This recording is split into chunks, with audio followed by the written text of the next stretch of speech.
Ahoy hoy fellow bookworms, my name is Caroline and I like to read books, so let's talk about them. Today's video is going to be a full spoiler-free review of They Both Die at the End by Adam Silvera. Let's just get this out of the way nice and early. I gave this book 5 out of 5 stars. My rating is probably closest to a 4.5 out of 5, but I bumped it up to 5 purely because of the emotional impact that this book had on me. So many tears! Quick plot summary for you guys. This book is a contemporary with a bit of a sci-fi twist. Basically, it takes place in a reality very similar to our own, where there's this thing called Deathcast, which gives you a call on the day you're going to die to let you know that, hey, you're gonna die today. At the beginning of the story, our two main characters, Mateo and Rufus, don't know each other, but they both get the call from Deathcast letting them know that this is their final day, and because of the world that this takes place in, there's this app called Last Friend, which allows you to connect with other people who are also living their last day, and they use that app and end up connecting with each other and spending their last day together. Obviously, it's quite a sad story, and the two of them are trying to tick some things off their bucket list whilst also trying to dodge death for as long as they can, and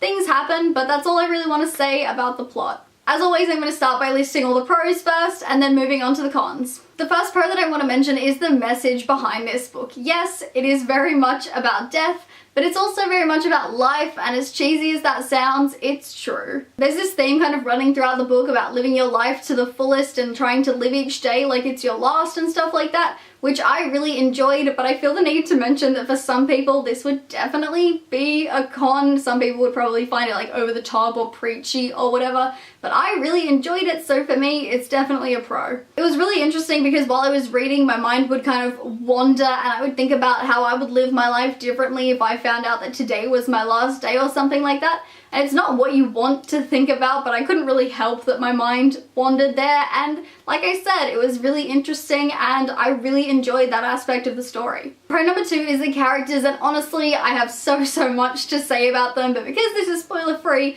I'm going to try and keep it relatively short, but I'm just going to say that they were real and interesting and diverse and genuinely likable and relatable. And we do get alternating perspectives as the story goes. Mateo is a Puerto Rican teenager who struggles really badly with anxiety, and obviously when he finds out he is dying, that anxiety gets much worse. Rufus is a Cuban-American bisexual teenager, and when we meet him at the beginning of the story, he is beating the fucking shit out of someone, and he undergoes really excellent development throughout the story, which I'm not going to go into because obviously spoilers, but both of the characters undergo some really amazing changes as the story goes. We learn more about their backstories and who they're leaving behind, what their regrets are, what they wish they'd done differently and all that, and it is just honestly excellent. There's also some really amazing side characters, but mostly I think that Mateo and Rufus were just the best things ever because they were so genuinely likable and they felt so real, and by the end of the story I was so incredibly invested in their lives that it was just the most emotional thing ever, and I just loved them to pieces. The next pro I want to mention is the powerful writing. I'm pretty sure I've mentioned a few other times on my channel that Adam Silvera is easily one of my favorite young adult authors,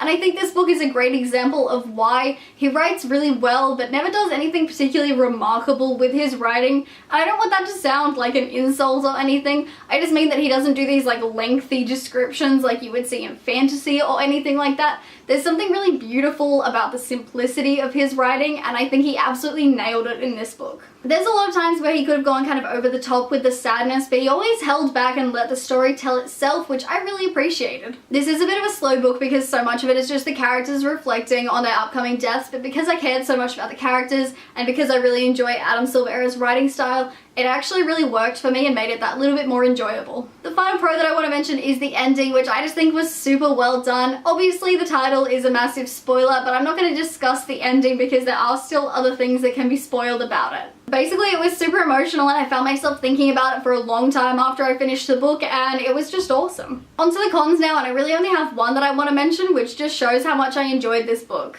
It's only a small complaint and it by no means ruined the book for me or anything like that, but I found that in the first quarter or so of the story, things were a little bit repetitive. When the two characters find out that they're dying, it is very emotional and all that, but I found it quite repetitive in that like every time they did something they would be like, oh, it's the last time I'm doing this, you know, they would walk out a door and be like, it's the last time I will walk out this door, or they would see flowers and be like, it's the last time I see flowers, and it was for every single little thing, and once I noticed it, it kind of started bothering me, and I get it because like you're dying, but because I wasn't that attached to the characters yet, it was just a frustrating thing that was happening. but I also really liked the first quarter because it's where we got introduced to the characters and I started to get to know them. So it's really only a small complaint, but I'm mentioning it because I felt like I had to mention some kind of con, so yeah, that's it. That's it for this review though, guys. If you have also read this book, be sure to let me know your thoughts down in the comments. I upload videos Wednesdays, Saturdays, and sometimes Mondays as well, so be sure to like this video and subscribe to my channel, and I will see you in my next video. Toodaloo!